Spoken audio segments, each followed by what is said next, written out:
Assalamualaikum warahmatullahi wabarakatuh.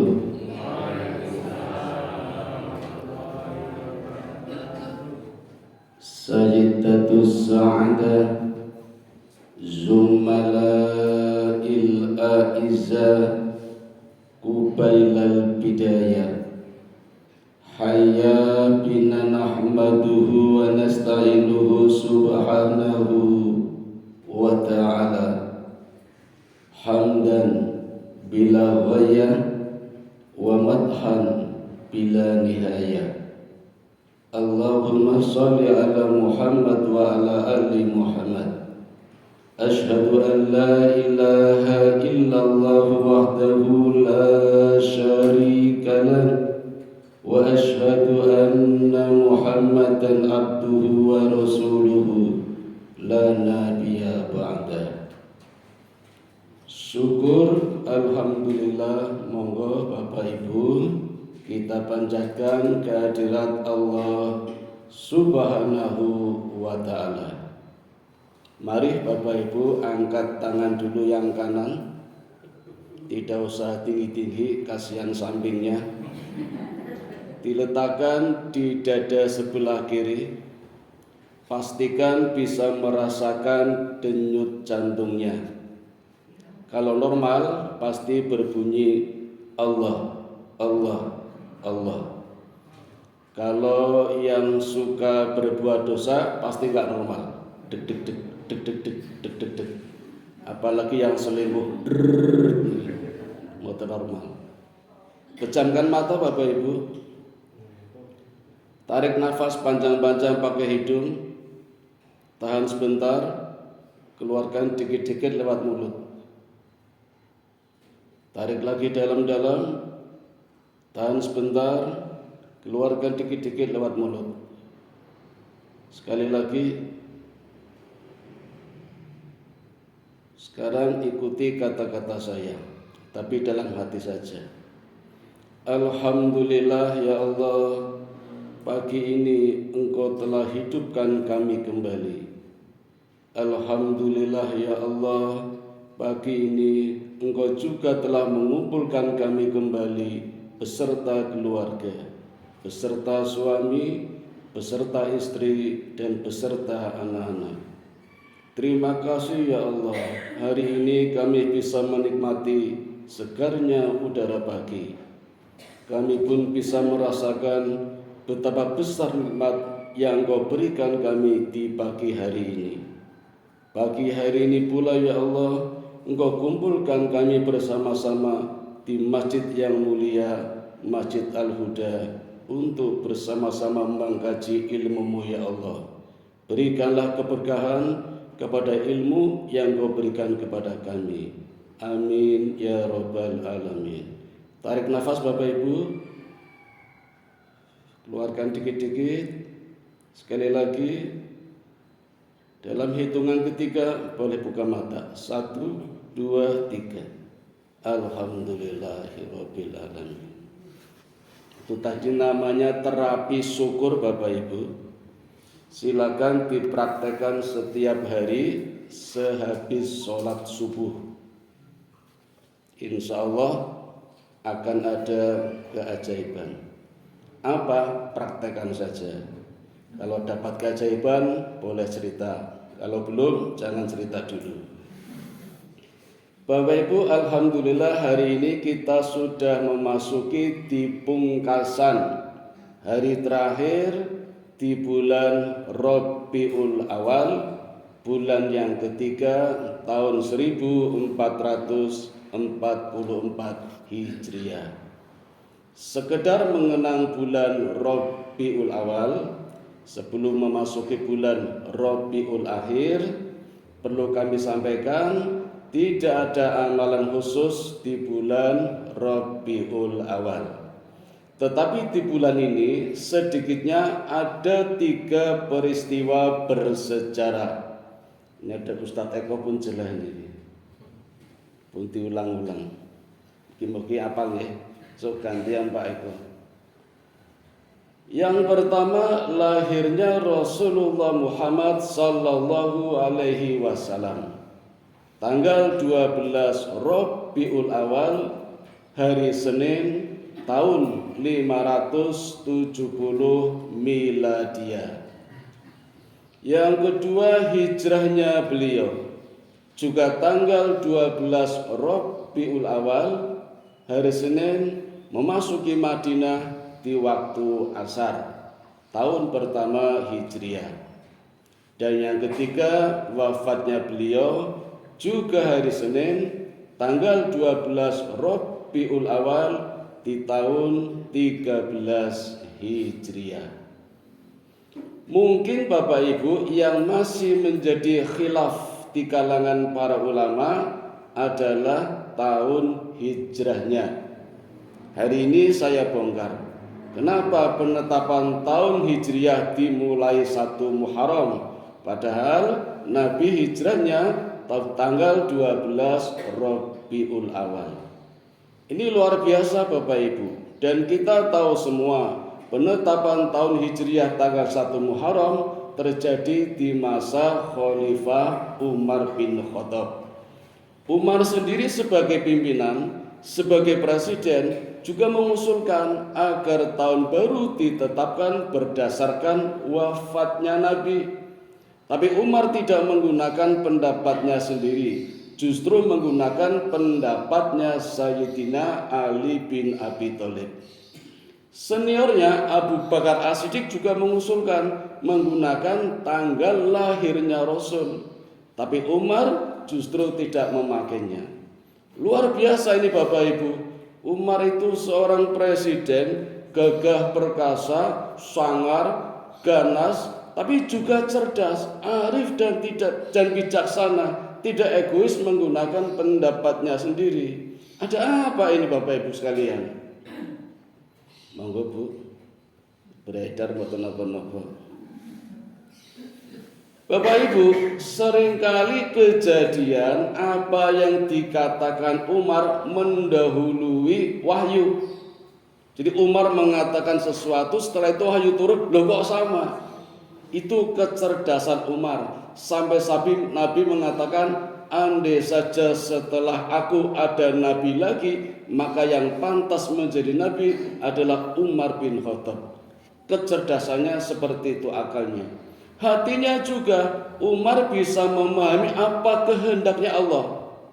Bapak Ibu, kalau lahirnya, hijrahnya, wafatnya, tanggalnya dijejer, itu kan nomor cantik toh Pak.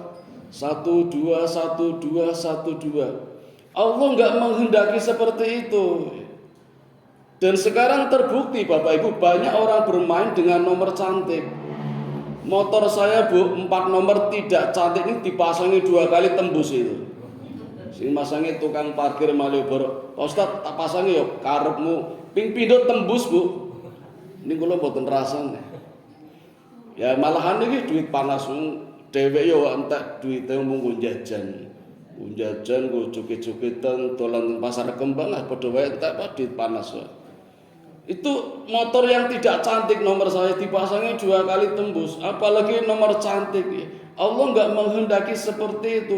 Maka sekecil-kecilnya pun Allah menjaga Nabi dengan sifat maksum, jangan sampai kesalahan, termasuk umatnya pun bisa berbuat salah gara-gara nomor cantik. Sampai sebegitu Bapak Ibu. Apalagi Nabi hijrahnya kan tidak cuma sekali. Justru hijrah yang pertama tidak ke Madinah, ke negara Habasyi yang rajanya ketika itu dipimpin oleh Najasyi, agamanya Nasrani, orangnya jujur dan adil. Dan hijrah pertama tidak banyak pesertanya, laki-lakinya hanya 14, perempuannya 6. Berapa Bu? 20. Setelah sampai di Madinah, Abu Jahal mboten trimo, bikin hoak, Mekah sudah aman, tenang, tentram, terkendali, pulanglah, pulang. Ternyata di Mekah terjadi pembantaian lagi, hijrah lagi yang kedua, hingga melahirkan perjanjian Baitul Aqabah yang kedua. Di bawah pohon mereka berjanji sepakat hidup dan mati. Hijrah lagi yang kedua dengan peserta yang lebih banyak. laki-lakinya 84, perempuannya 18. Pinten Bu? Tetung dewe. Sama ke negara Habasyi. Nah itu hijrah, tapi sebelum ada perintah. Begitu wahyu turun, Nabi memerintahkan kita mulai hijrah. Kata umatnya, panjenengan kapan ya Rasul? Kamu duluan, kata Nabi. Kenapa harus kami duluan? Kita harus tahu yang dikejar-kejar musuh yang akan dibunuh adalah saya, kata Nabi. Kalau kita hijrah bersama-sama bahaya. Jadi Nabi selamatkan dulu umatnya, beliau sendiri menghadang mara bahaya di muka. Ini rupanya seorang pemimpin yang luar biasa, yang lebih menjaga keselamatan umatnya, keselamatan rakyatnya daripada keselamatan dia sendiri. Jadi benten kali main catur Bu, piyone tindak-kasih, pion entek ganti bom entek lacir, jaran, setar, prajane keri, nek orang mati ya remis. Niku catur. Nabi tidak, selamatkan dulu umatnya. Jadi hijrahnya nggak bareng-bareng umatnya dulu itu, Nabi malah belakangan. Nah itulah peristiwa hijrah yang sering banyak kita dengar. Nah sekarang kita mundur sedikit tentang kelahiran beliau Rasulullah Muhammad Sallallahu Alaihi Wasallam, yang lahirnya banyak dinanti-nantikan orang, terutama dari golongan Bani Israel yang tinggal di kota Madinah. Ada 3 golongan Pak, Bani Qainuqa, Bani Quraidah, dan Bani Nadir. Sebenarnya 3 golongan orang Yahudi ini jahat Bapak Ibu. Tetapi mereka terima tinggal di Madinah. Padahal orang-orang lain pada hijrah ke negeri yang lebih makmur, lebih subur, yaitu negeri Syam. Tapi 3 golongan Yahudi ini terima tinggal di Madinah, kota yang banyak penyakitnya, banyak virusnya. Dulu namanya bukan Madinah, Hamayyasrib. Hamayyasrib diganti oleh Nabi menjadi Madinah ketika Nabi sudah sampai di Madinah, maka menjadi kota yang barokah, Madinatul Munawwarah. Di hobi Nabi juga sering mengganti-ganti nama Pak. Mungkin kalau kita hidup di zaman Nabi, jenenge Pak Eko diganti paling. Nabi itu sering mengganti-ganti nama. Dan Nabi juga punya kebiasaan setiap ada anak lahir selalu memberikan nama. Orang tuanya senang kalau diberikan nama oleh Nabi. Sambil diusap rambutnya, pakai ludahnya, Bismillahirrahmanirrahim. Dalam sekejap bayi itu tumbuh rambutnya hitam, pekat, legam, tebal. Informasi ini terdengar sampai ke Yaman. Di Yaman ada nabi, tapi nabi palsu Bu, namanya Musailamah, bergelar Al-Kadzab, si tukang bohong. Musailamah si tukang bohong, juga punya umat. Kayak di Indonesia ada nabi palsu ya punya umat. Umatnya menuntut agar Musailamah juga seperti Muhammad bisa menyuburkan rambutnya bayi, terus dipraktekkan dengan meludahi, diusap ke kepalanya. Apa yang terjadi Bapak Ibu? Tidak tumbuh rambutnya, malah rontok sampai 7 turunan. Nabi palsu. Beda dengan Nabi Muhammad, ludahnya mukjizat. Bagaimana dengan ludah kita? Jangan coba-coba, tidak jadi masalah. Nah Bapak Ibu, ratusan tahun 3 golongan Yahudi ini terima tinggal di Hamayyasrib, hidup berdampingan dengan virus. Kalau zaman sekarang namanya virus corona Bu. Nah, kita dihantam corona 2 tahun sudah bergelimpangan. Hamayyasrib ratusan tahun. Dan 3 golongan Yahudi ini terima tinggal di Madinah, hanya berharap dan menunggu akan lahir Nabi yang terakhir dari golongan Israel. 50 hari menjelang kelahiran Nabi terjadilah penyerbuan pasukan gajah, jumlahnya 1000, yang dipimpin oleh Raja Abraha Asron. Allah tidak menghendaki, karena memang Mekah adalah kota yang diamankan. Sebagaimana Allah berfirman di dalam surat At-Tin, "Wattini waz-zaitun wa turi sinin wa hadzal baladil amin. Kita sering mendengar Bapak Ibu, demi buah tin dan buah zaitun. Bapak Ibu, kalau kita baca sejarah, ternyata buah tin adalah buah yang banyak hidup di tempat tinggalnya Nabi Nuh alaihi salatu wassalam. Ada apa dengan Nabi Nuh? Sepertinya Nabi Nuh ini nabi yang menyangga atau menyambut akan kelahiran nabi yang terakhir. Karena ternyata Nabi Nuh itu bergelar Abu Bashar Tsani, bapak manusia yang kedua. Yang pertama kan Nabi Adam, tapi generasinya habis semua, dihantam banjir bandang yang pertama dan terbesar, hingga tinggal Nabi Nuh yang selamat beserta 3 anaknya. Anaknya kan 4, yang ragil tidak selamat, namanya Yam, bahasa Ibraninya Kan'an. Yang 3 selamat, Sam, Ham, sama Yafet. Nah, 3 generasi bersama bapaknya inilah yang melahirkan generasi-generasi baru. Maka Nabi Nuh disebut Abul Bashar Tsani, bapak manusia yang kedua. Ajarannya pun sama dengan Rasulullah Muhammad sallallahu alaihi wasallam. Ajaran mengajarkan kepada tauhid. Bahkan Nabi Nuh berwasiat, sangat terkenal namanya wasiat agung untuk kita Bapak Ibu. Apa wasiatnya? Kata Nabi Nuh, amalkan 2 perkara sebagaimana engkau tinggalkan 2 perkara. 2 amalan apa yang harus kita lakukan? Kata Nabi Nuh, perbanyak membaca la ilaha illallah. Yang kedua, subhanallah wa bihamdihi subhanallahil adzim. Dan tinggalkan 2 perkara. Apa? Jauhi, tinggalkan perbuatan syirik dan hindari sifat sombong.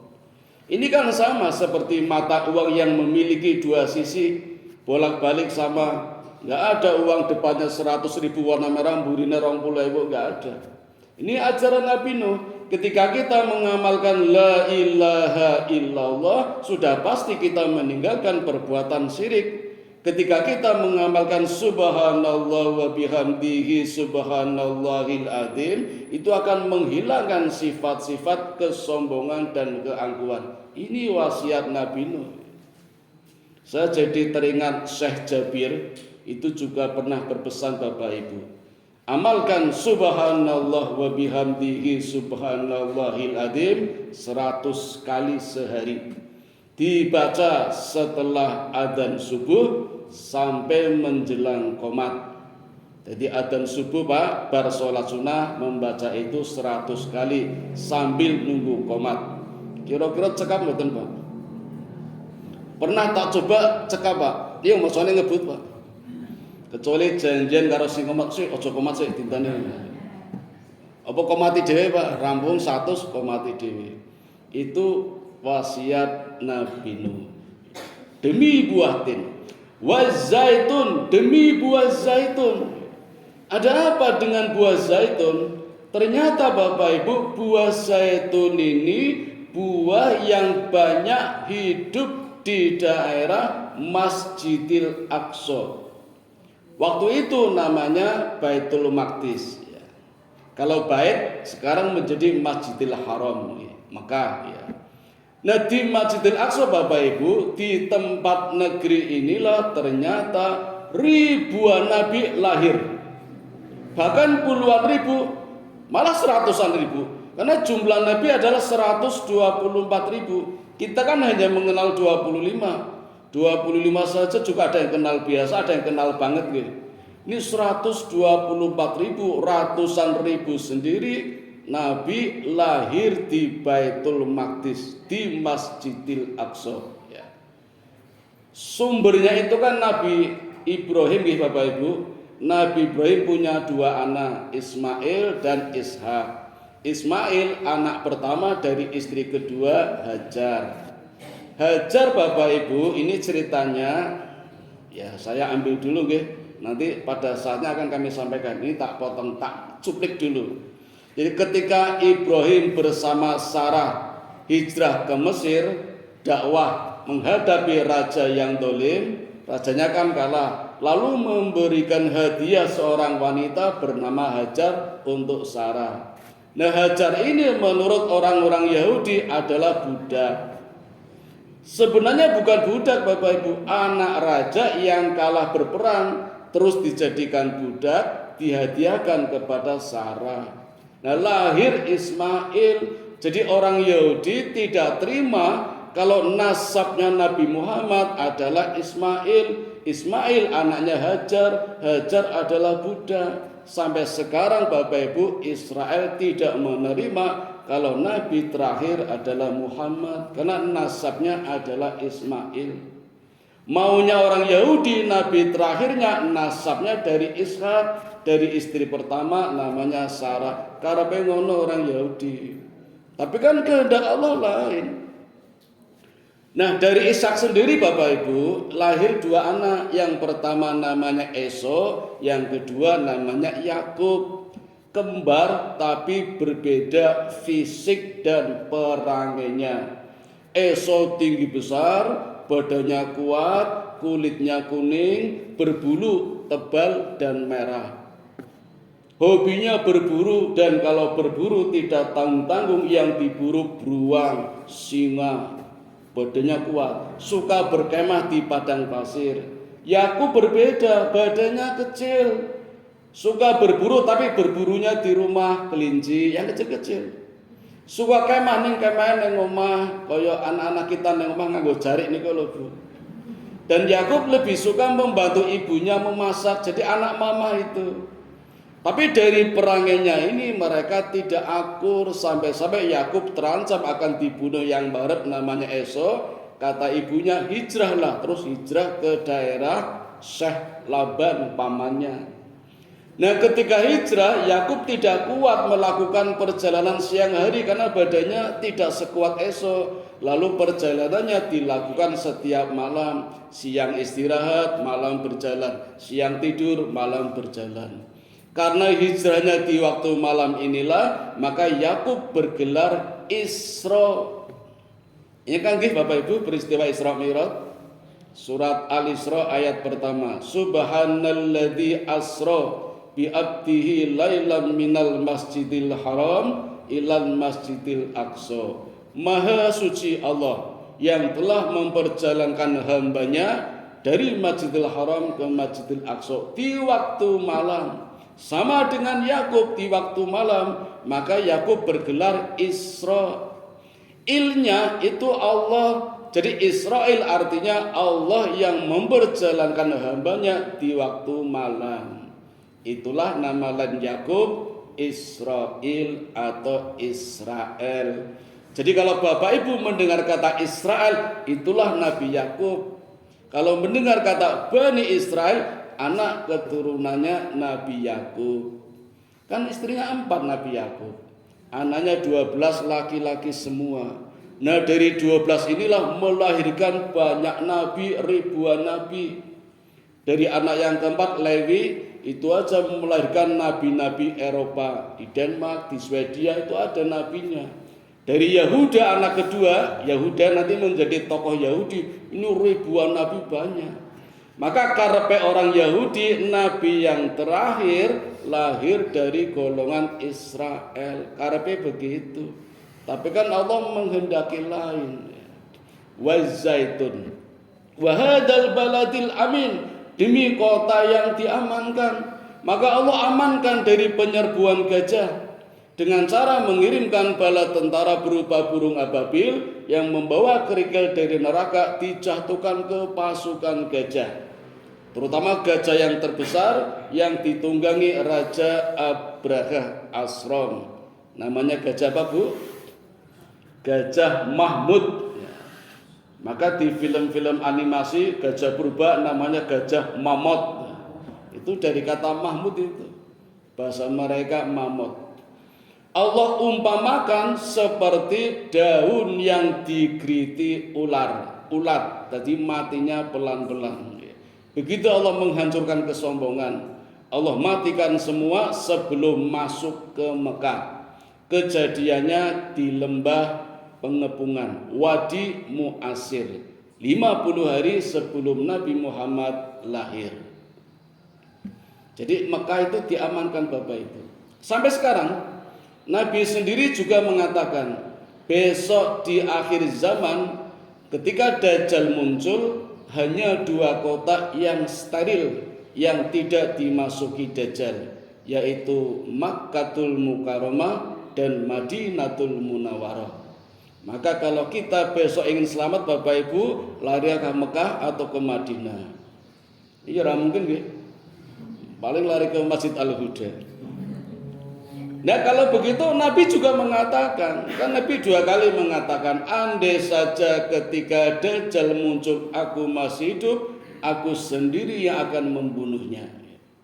Tetapi ternyata Allah berkehendak lain. Allah nanti yang akan menurunkan Nabi Isa untuk mengalahkan Dajjal. Nabi Isa sekarang masih berada di langit, belum meninggal. Jadi bahasanya Allah mengangkat, belum mematikan. Jadi Nabi Isa masih hidup.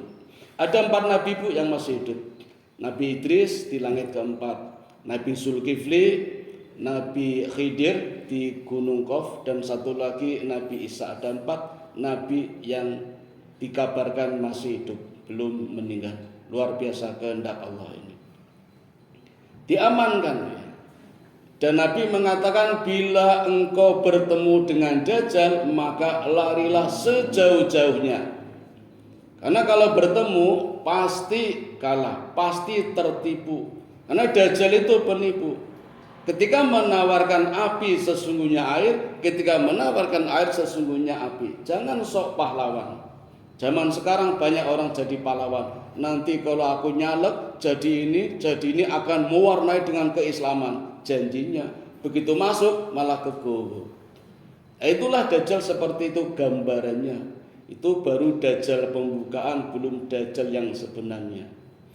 Tapi Bapak Ibu, walaupun Mekah dan Madinah disterilkan, Dajjal hanya dengan hentakan 1 kakinya saja, semua penduduk Mekah dan Madinah akan berlompatan keluar.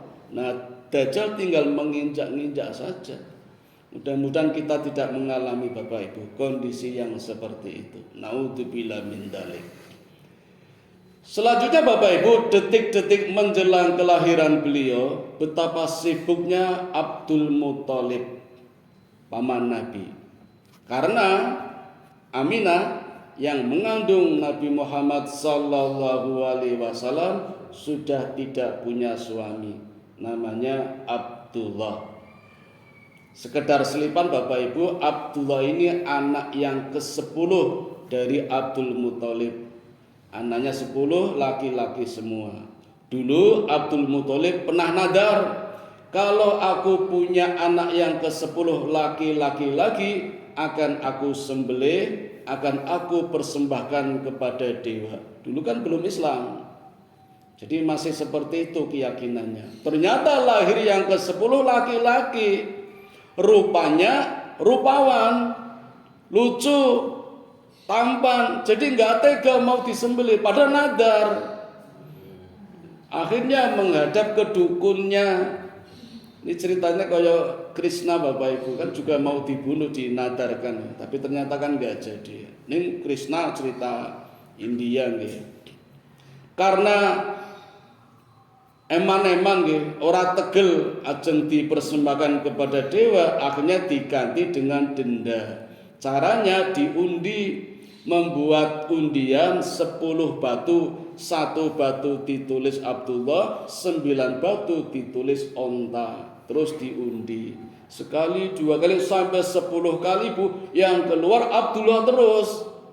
1 batu dendanya 10 onta, jadi 10 batu 100 onta. Itulah harga Abdullah, bapaknya Nabi Muhammad, yang meninggal di Madinah juga terkena serangan hama Yasrib, kena virus corona Bapak Ibu di Madinah. Ketika berdagang ke Madinah, aslinya Mekah, meninggalnya di Madinah, dimakamkan di Madinah, dan meninggal ketika Nabi Muhammad 6 bulan dalam kandungan ibunya.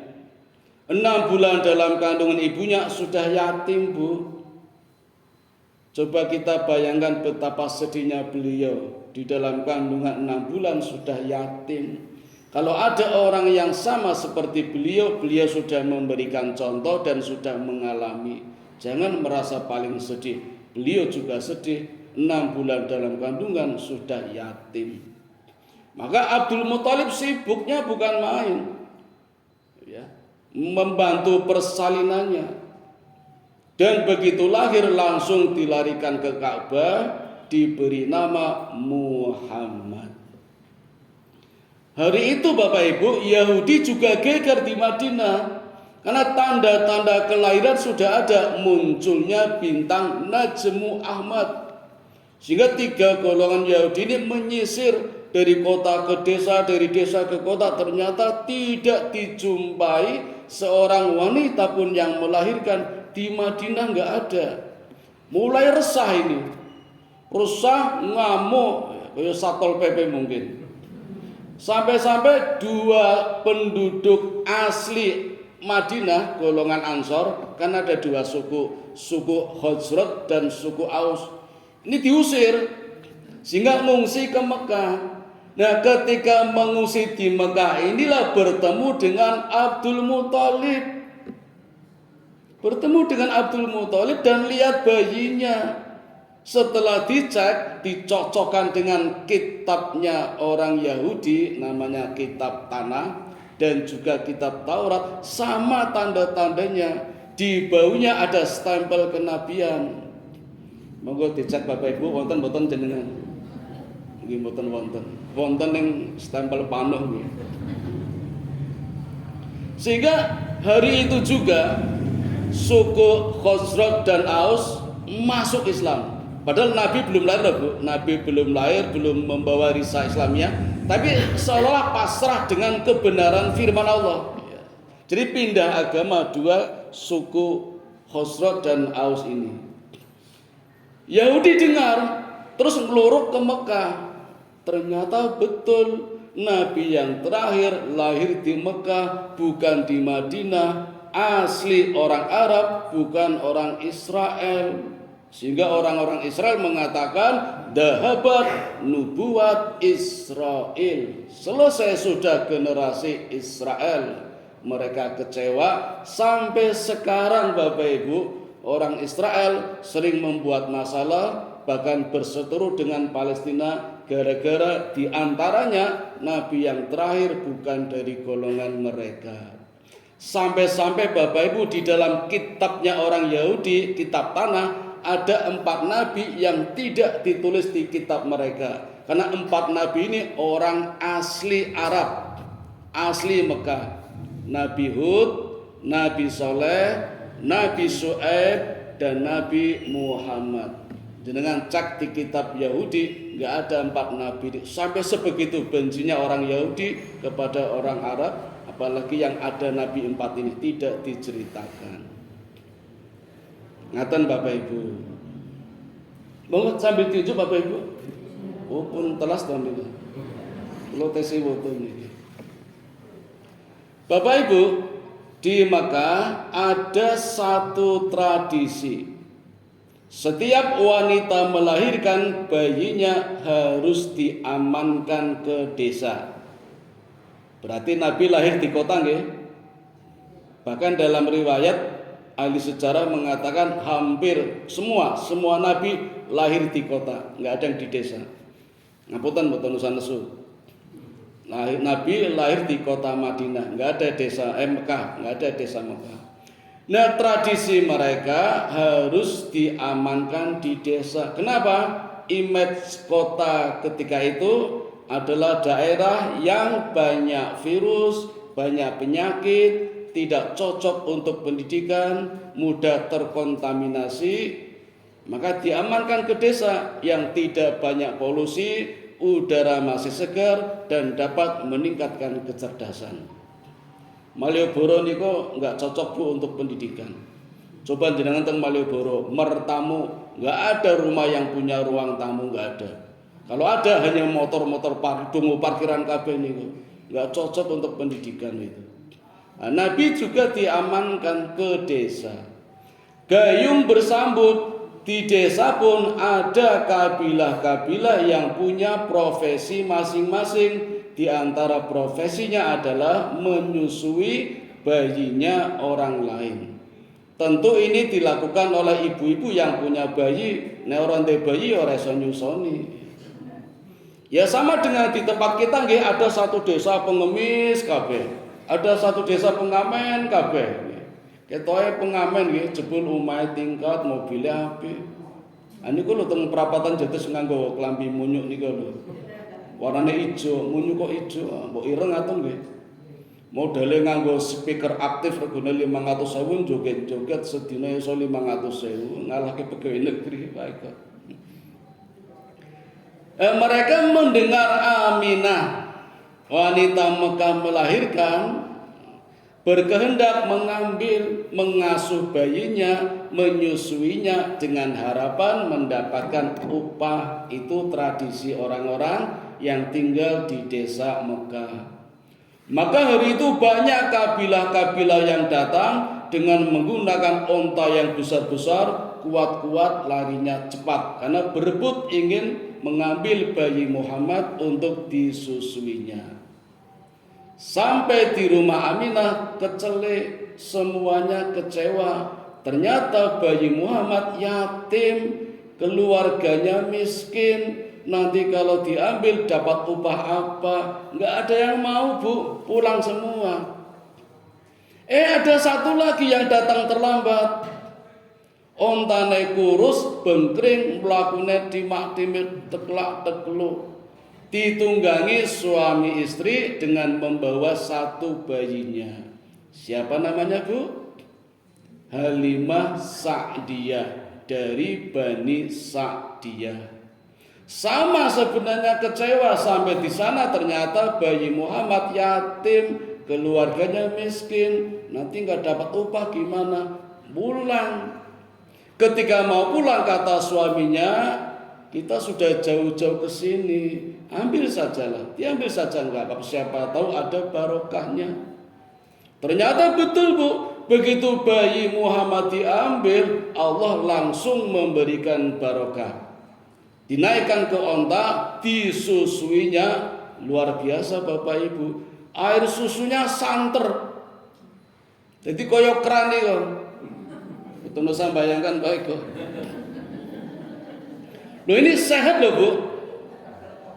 Ngapunten nggih, kula kan kathah rencang dokter, kadang kula usil takon-takon. Mohon maaf nih Bu, ini menurut dokter bukan menurut saya tak ngomong mawon. ASI ini luar biasa. Katanya ini ngomong dokter, banyak orang-orang yang punya penyakit kanker, mungkin dulu-dulunya nggak santer atau mungkin nggak keluar, jadi penyakit di sini. Ini ngomong dokter sanes kula, leres nama mboten ngertos kula. Ini kan berkah, mukjizat ini. Apalagi Muhammad itu lebih memilih susu yang kanan, Pak. Karena yang kiri kan diminum anaknya Halimah Sa'diyah sendiri, sama-sama bayi. Jadi ngomong dua bayi, kanan kiri, kanan Muhammad, yang kiri bayinya Halimah Sa'diyah. Kucing iso 6 nggih, Bu nggih. Ini cuma 2. Berkah pertama, berkah kedua, selama perjalanan pulang dinaungi awan yang rindang, udaranya sejuk. Padahal kabilah yang pertama tadi kepanasan. Dan yang ketiga, luar biasa Bapak Ibu, kabilah yang pulang tadi itu sudah pulang dalam perjalanan 4 hari. Jadi sampai di sana kan 7 hari, itu udah pulang 4 hari, iso diselip ontanya Halimah Sa'diyah. Padahal baru saja selisih 4 hari iso nyelip, kan luar biasa tuh. Padahal ontane bengkring, kuri iso nyelip. Ya sama saja Pak Eko nganggo NMAX tak selip, aku nganggo sepeda ontel misalnya dulu. Ini kan barokah. Dan yang keempat, begitu sampai di rumah, kambing-kambingnya gemuk-gemuk. Ini barokah. Jadi memilih Nabi Muhammad untuk disusuinya, orang nompo bayaran tapi dapat 4 barokah. Luar biasa. Yang kabilah tadi tidak mengambil, orang yang tahu barokah, rugi banyak, rugi 2 kali. Itu peristiwa yang terjadi ketika Muhammad sallallahu alaihi wasallam masih bayi. 2 tahun disusui oleh Halimah Sa'diyah. Perjanjiannya 2 tahun. Setelah itu kembalikan kepada Aminah, disusui oleh Aminah 2 tahun. Usia 4 tahun ya. Aminah khawatir lagi, lalu dikembalikan lagi kepada Halimah Sa'diyah. Wah, seneng banget Halimah Sa'diyah, kan udah tahu barokahnya. Kambingnya jadi banyak, jadi gemuk-gemuk, jadi seneng dapat momongan lagi Muhammad, walaupun sudah tidak menyusui kan pun 4 tahun ya. Tapi seneng ngomong, apalagi sisan duwe konco sing anake Halimah Sa'diyah kan dulu sama-sama saudara sepersusuan, jadi dolan bareng. Nah, usia 6 tahun Bapak Ibu terjadi satu peristiwa. Ketika berdua anak kecil ini sedang bermain-main, didatangi 2 malaikat menggunakan pakaian putih. Ning cah cilik loro kan orang ngerti. Orang ngerti nek kuwi malaikat ngertine ya wong lanang. Muhammad diambil, dibaringkan di atas sajadah, dibelah Bu, dibedah dadanya, jantungnya, hatinya dicuci di bejana, dan anaknya Halimah lihat dengan mata kepala sendiri, sehingga takut. Begitu operasi medis selesai, medisnya malaikat Bu, bukan medisnya dokter Sarjito. Tapi dalam riwayat dikabarkan masih ada bekas jahitannya di dadanya Nabi itu. Dalam riwayat masih ada jahitannya. Pulang cerita sama Halimah, Halimah jadi takut. Jadi akhirnya Nabi juga dikembalikan ke Aminah lagi. Kalau terjadi apa-apa kembalikan lagi di usia 6 tahun. Nah, kemudian oleh Aminah diajak ziarah ke bapaknya Abdullah ke makam di Madinah. Sebentar Bapak Ibu, ini sekaligus menjawab pertanyaan. Banyak orang bertanya, bagaimana sih hukumnya ke makam? Nah, jadi kalau saya membaca riwayat seperti ini, berarti ke makam ziarah boleh. Ya, karena Aminah bersama Muhammad kecil ziarah ke makam Abdullah dengan pembantunya namanya Ummu Aiman ya. Keluarga saya Bapak Ibu, kakak adik saya kan Salafi. Mereka enggan ke makam. Jadi kalau orang tua ibu saya perintah ayo ke makam, itu nggak ada yang mau. Kakak saya nggak mau, adik saya nggak mau. Malah mengatakan kan sudah nggak ada jenazahnya. Ya memang nggak ada. Buat apa ke makam? Kalau mendoakan kan dari rumah bisa. Saya juga nggak ke makam Bu. Aku lo teng Jogja kan makamnya teng Tegal. Nah saya ke Tegal, kalau pulang baru kalau ibu saya sana ke makam, ya saya ke makam. Nah ternyata walaupun mungkin jenazahnya sudah tidak ada, jasadnya nggak ada, tapi bukan itu maksudnya. Ke makam ziarah maksudnya mengingat kematian dan bagi-bagi rezeki. Kan banyak toh Pak yang nawarkan resik-resik, nganggo sapu diresiki kok njaluk pira ngai pira. Tak lakoni kula men ibu kula seneng mergone mas kula adik kula ora do gelem nang makam niku. Setelah saya pulang lagi, saya ke makam lagi, makamnya sudah enggak ada. Hilang pun dimoni wong. Dadi aku ya nesu karo masku, aduh salah ora ziarah dadi hilang makam. Ya wis ora ono. Itu mas adik kula yang Salafi Bapak Ibu. Ini sekedar untuk menjawab ya. Nah, pulang ziarah di tengah jalan Allah mengambil Aminah. Meninggal Bapak Ibu. Jadi Nabi lengkap sudah yatim piatu. 6 bulan dalam kandungan Aminah yatim, 6 tahun bersama Aminah tambah piatu jadi yatim piatu. Tinggallah bersama pembantu ya yang namanya Ummu Aiman. Dan setiap tahun selalu ziarah ke makam bapaknya yang di Madinah. Nah, dari riwayat ini berarti boleh ziarah ke makam.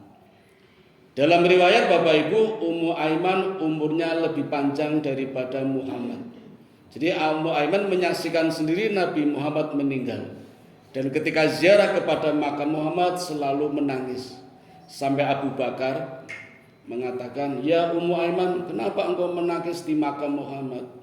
Bukankah Muhammad sudah meninggal, manusia biasa?" Kata Ummu Aiman, "Ya Abu Bakar, aku menangis bukan karena itu. Yang aku tangisi, kalau Muhammad sudah tiada, berarti sudah berhenti wahyu Allah." Jadi Ummu Aiman masih berharap ada wahyu Allah, ada firman Allah. Tapi Muhammad sudah tiada, maka firman Allah pun sudah berhenti. Pun kembali ke Mekah di usia 6 tahun, akhirnya diopeni mbae jenenge Abdul Muthalib. Usia 7 tahun, usia 8 tahun sampai 12 tahun ya. Nah, sebelum 8 tahun lah, maksimal 8 tahun. Karena Abdul Muthalib hanya ngomong 2 tahun terus dipanggil Allah. Nah, di akhir masa usia Nabi 8 tahun, Muhammad diajak ke negeri Syam. Jadi ada orang tradisi Mekah Bapak Ibu, li'ilafi Quraisyin ilafihim rihlatas sita'i wassaif. Untuk menyatukan orang-orang Arab, orang Mekah ini pemrakarsa, selalu melakukan safar, bepergian, berdagang ke dua negeri, sita'i wassaif. Sita itu Yaman Pak, tidak jauh dari Mekah, tapi perjalanannya dilakukan di musim dingin. Jadi kalau musim dingin nggak berani jauh-jauh karena cuacanya ganas ya. Itu Yaman Sita. Wassaif itu Syam, dilakukan ketika musim panas. Nah, ketika musim panas, Abdul Muthalib mengajak Muhammad safar ke negeri Syam. Di tengah jalan Bapak Ibu bertemu dengan seorang pendeta yang namanya Bukhairah. Bukhairah sendiri di Madinah diusir oleh 3 golongan tadi karena dianggap ramalannya gagal. Padahal bukan ramalan, di kitab suci ada akan lahir Nabi terakhir yang diawali dengan munculnya bintang Ahmad, nanti namanya Ahmad atau Muhammad. Tapi nggak suka orang Israel, jadi diusir ini pendetanya namanya Bukhairah. Sepanjang jalan Bukhairah ini membaca kitabnya, dan di dalam kitab ada ayat yang mengatakan nanti di tengah jalan akan bertemu dengan seorang nabi. Sehingga di jalan sambil baca kitab terus ini Bukhairah, sambil lihat orang lewat dicocokkan, oh bukan, Mas Eko, oh bukan, itu. Sampai habis bertemulah dengan satu orang itu yang namanya Abdul Muthalib. Nah, kalau bahasa kita mampir seneng warung dijajake ngobrol-ngobrol. Lalu Bukhairah bertanya kepada Abdul Muthalib, apakah sudah habis? Enggak ada orang lain.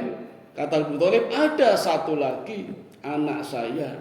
Di mana? Di luar. Bawa masuk. Diajak masuk. Ini anakmu? Iya. Bukan, kata pendeta. Di dalam kitabnya itu ada. Bukan anakmu, jangan bohong, jujur saja. Nah, baru mengaku ini cucu saya. Dicek ternyata cocok dengan tanda-tanda kenabiannya, maka Bukhairah berpesan, pulanglah. Sangat berbahaya kalau pergi ke Syam. Di sana banyak orang Yahudi tidak suka dengan lahirnya nabi baru dari bukan golongan mereka. Pulang. Nah, ketika pulang, Abdul Muthalib dipanggil juga oleh Allah. 2 tahun hanya ngomong Muhammad.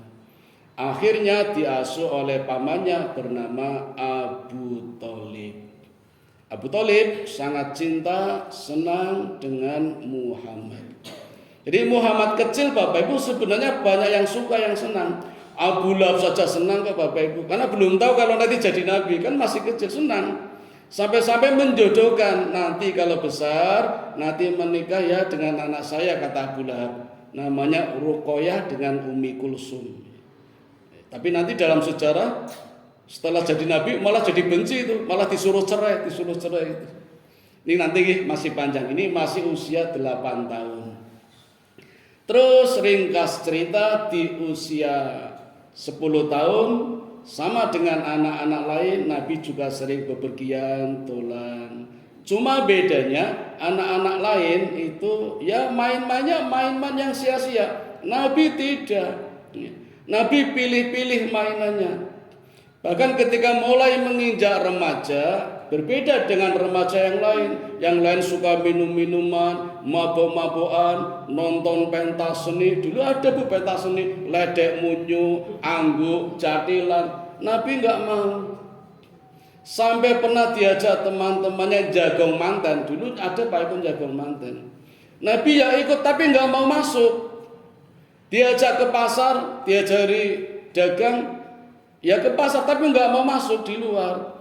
Akhirnya hanya untuk titipan orang. Banyak orang nitipkan, nitip kuda, nitip kambing, nitip onta. Dan luar biasa Bapak Ibu. Orang-orang kaget semua. Dulu sebelum ada Muhammad, kalau nitipkan onta, nitipkan kuda, mesti ono sing rusak, kudane cacat, sikile toklek. Ketika diganti Muhammad nggak ada. Sempurna kembali utuh. Ya ora beda parkiran Malioboro nggih. Ana sing helme ilang, spione petil, do lecet.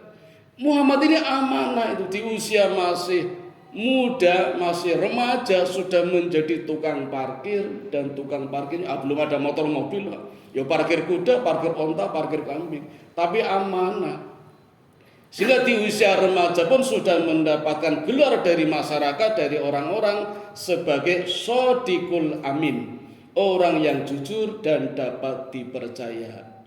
Karena geger orang tahu semua, akhirnya banyak orang-orang kaya yang menawarkan gayung bersambut. Nabi juga butuh penghasilan karena orang miskin, maka cara kerjanya menggembala kambing milik orang-orang kaya.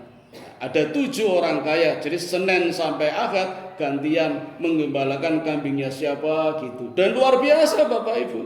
Sehingga orang-orang pada percaya, yakin, sampai-sampai menawarkan, "Dah Muhammad, sekarang gini aja. Mungkin ada beberapa kambing yang boleh bawa pulang." Istilah sekarang gaduh ke Pak nggih. Nanti kalau lahir dibagi 2. Itu ya luar biasa. Sebelum Muhammad ada orang seperti itu, kambingnya do kelong, do hilang, bilangnya dimakan serigala, penyakitan, kenapa? Nabi tidak, justru menjadi gemuk-gemuk. Jadi orang yang itu malah senang itu loh. Itu di usia 10 tahun.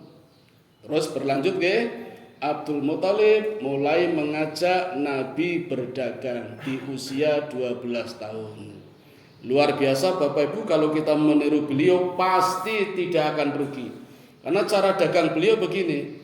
Ini HP 1 juta, silakan mau ngasih badi berapa.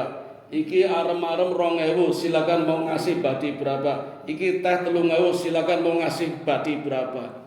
Jadi orang yang beli pasti ngasih badi. Nabi nggak banyak ngomong, cuma diam aja. Ngomongnya tadi itu. Orang mesti ngasih batik, jadi mesti untung, nggak bakalan rugi, nggak pakai sumpah-sumpah demi Allah kulane sama nemboten. Dan itu orang banyak tahu.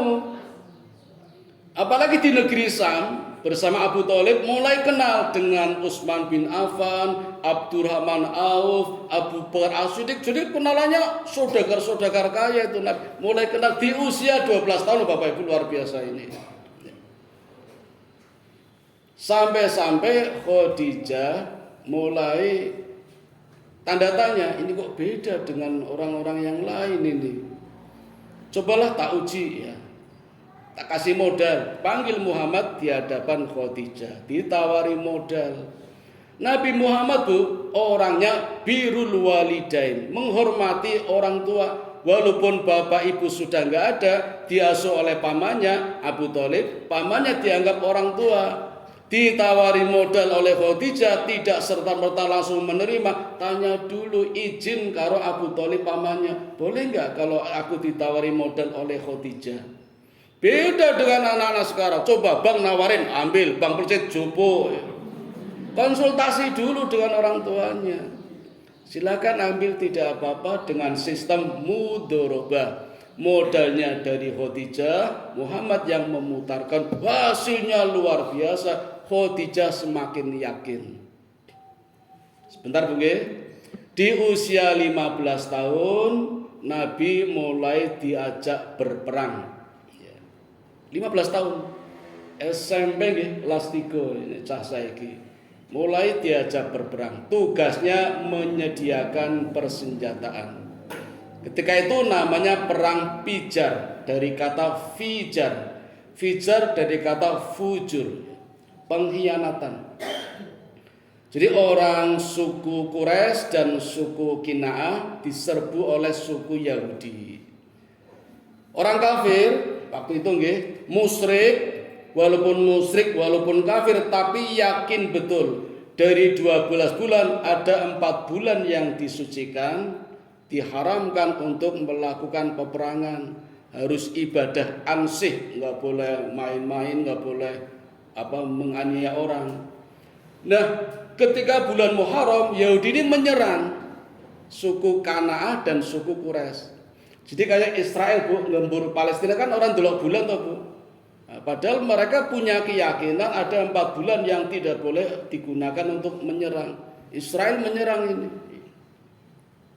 Kalau dadi kalingan ketoke sambo niku pas matane bulan Muharram niku. Kudune mboten angsal niku. Mboten angsal niku. Nah, itu terjadi perang namanya perang Fijar. Sampai Nabi mengatakan, ini belum jadi Nabi nggih, masih 15 tahun Muhammad sudah mengatakan, bila ada orang dianiaya maka kami berhak membela, menyerang. Ini nanti setelah jadi Nabi juga begitu.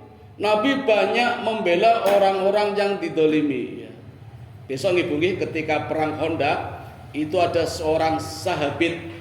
Sahabat itu sahabat tapi wanita. Itu dipermalukan di pasarnya orang Yahudi. Ya. Ketika berbelanja emas di toko, suruh buka cadarnya enggak mau. Akhirnya kursinya dicandoli besi dengan pakaiannya. Begitu sahabat ini bangkit, pakainya sobek, kelihatan auratnya, kan malu. Ada muslim lihat, membela orang yang tadi mempermalukan, diajar sampai mati. Karena mati, saat pasar orang terima, iki dikeroyok, nanti mati juga. Wanitanya lari ke masjid, minta tolong sama Nabi. Nabi yakin betul informasinya, langsung Nabi ngirim bala tentara, diusir orang Yahudi, namanya Bani Qainuqa. Diusir keluar dari Madinah. Nabi nggak main-main, sampai sebegitu membela wanita. Pernah juga Nabi dapat informasi di Mekah, kan Mekah juga banyak jalan-jalan kecil Pak, gang, Karangwaru Lor kan oke gang ya. Dan banyak orang duduk-duduk di pinggir jalan. Jadi orang lewat kan risih toh Pak. Nanti ada wanita lewat di beto, Mbak Yanti, wah ayu-ayu budek. Ya sama di sana juga ngaten Bu. Sampai ada wanita di beto, jilbabnya disingkat, ketok rambutnya. Ora terima lapor Nabi. Nabi ngirim bala tentara perang Bapak Ibu, luar biasa. Sebegitu Nabi menghormati wanita, membela orang didolimi. Tapi coba Bu di negara-negara sekarang, ada wanita diperkosa, malah harusnya yang memperkosa dihukum, malah dibahas kalau bisa jangan, ini masih muda belum umurnya, malah sing dibahas yang memperkosa. Yang perkosa masa depannya hancur malah didiamin. Nabi tidak, nggak main-main itu. Ini kisahnya nanti Bu nggih, ini di usia 15 tahun. Jadi di sela-sela dagang, di sela-sela perang, Nabi juga melakukan aktivitas layaknya pemuda seperti itu. Sampai Khadijah mulai kepencut Bapak Ibu. Terus naksir Muhammad. Ini kan mboten wani nembak langsung. Masa nembak aku cinta padamu. Lewat pembantunya yang bernama Maisarah. Bapak Ibu kalau tidak membaca sejarah mboten ngertos nek Maisarah niku lanang Bu. Memang bahasa Arab kalau ada tak marbutoh Maisarah itu perempuan, nama perempuan. Tapi ada perkecualian, ternyata laki-laki. Sama dengan Tolha itu nama perempuan tapi ternyata laki-laki. Sebaliknya Hindun itu nama laki-laki, ternyata perempuan. Sinten Bu Hindun? Istrinya Abu Sofyan. Ya, nanti Abu Sofyan pemimpin ketika perang Khandaq, tapi belum masuk Islam. Hindun itu di perang Uhud sangat berperan, yang mengunyah jantungnya Hamzah. Dendamnya membara, Hamzah ditombak sama Wahsy, jantungnya diambil, dimakan. Tapi sama Nabi nggak bisa, hanya dikunyah saja, nggak bisa dimakan. Ini luar biasa Pak, masuk Islam Pak Hindun. Kisahnya besok insya Allah, mboten janji kalau ketemu lagi. Nah Khadijah ini kepencut, lewat pembantunya ditawarkan kepada Muhammad, ya Muhammad, mau nggak menikah? Karena usianya sudah mulai dewasa, ya, mulai naksir lah. Karena sebelum sama Khadijah, Muhammad juga pernah naksir perempuan, Mas Eko. Namanya Ummu Hani. Tapi ketika melamar ditolak oleh Abu Bakar. Alasannya Ummu Hani sudah ada yang melamar, jadi nggak boleh. Jadi nggak jadi melamar, jadi cintanya patah hati. Sama dengan kita mungkin pernah patah hati. Ternyata Allah pilihkan yang terbaik Khadijah. Tapi nanti ketika Fathul Mekah Bapak Ibu, Nabi menemui Ummu Hani lagi menanyakan. Tapi kata Abu Bakar nggak usah lah, karena pertama sudah banyak anak, sudah tua, walaupun suaminya sudah pergi, karena suaminya malu Bu. Karena suaminya dulu pernah menggunakan Muhammad, ya Muhammad kamu tuh ngapain? Nggak mungkin kamu akan menguasai Mekah. Ternyata bisa menguasai, jadi lari malu suaminya. Tapi kata Abu Bakar nggak usah lah, karena anak-anaknya itu juga belum masuk Islam, dikhawatirkan akan menghambat dakwah, mendingan nggak usah. Itu Nabi Muhammad juga punya masa percintaan seperti itu. Ditawari Khadijah, janda kaya. Kekayaan Khadijah bila dibandingkan seluruh pemuda kaya di Mekah masih lebih kaya Khadijah. Tapi janda 3 kali Bu, kayak Dewi Persik gitu.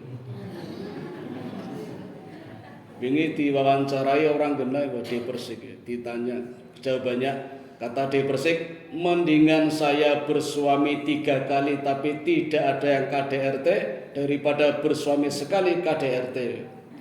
Aku ngerti mesti nyinggung Rizky Bilar ini. Ini janda kaya tapi kan alim. Belum ada syariat Islam tapi Khadijah sudah pakai cadar, sudah pakai hijab, luar biasa itu. Nabi Muhammad nggak langsung terima. Coba pemuda lain dilamar janda kaya, mesti nampo bisnis gratis, cepat kaya. Muhammad lagi-lagi konsultasi sama Abu Thalib ya. Akhirnya menikah. Dan begitu menikah Bapak Ibu, luar biasa. Maharnya 10 ekor onta merah. Itu ya siji saja. Enmek kan 30 juta nih. Lebih mahal lagi itu. Itu maharnya. Dan begitu menikah, seluruh kekayaan Khadijah diberikan kepada Muhammad. Saking percayanya. Nek saya kan mboten teng televisi do kawin-kawin yo ya mau kawin to enggak diserake. Anggo nek diserake tiwas malah dicerai. Kan banyak kasus seperti tadinya laki-lakinya miskin, dibuatkan usaha sama wanitanya, terus jadi jaya, bahasan jaya malah dicerai. Kata seperti itu. Nabi Muhammad amanah, maka Khadijah yakin. Sehingga menikah dengan Khadijah menjadi keluarga sakinah dengan punya banyak anak. Sepertinya jamnya sampun Bapak Ibu. Sampai di sini dulu. Insya Allah di pertemuan berikutnya akan kami lanjutkan. Kalau bisa ketemu lagi, saya masih materi seputar sirah nabawiyah. Ini kebetulan masa-masa Nabi Muhammad. Nanti kalau pas masa yang lain akan sampaikan nabi-nabi yang lain. Maka Bapak Ibu, mohon maaf kalau ada kekeliruannya. Kami kembalikan kepada pembawa acara. Assalamualaikum warahmatullahi wabarakatuh.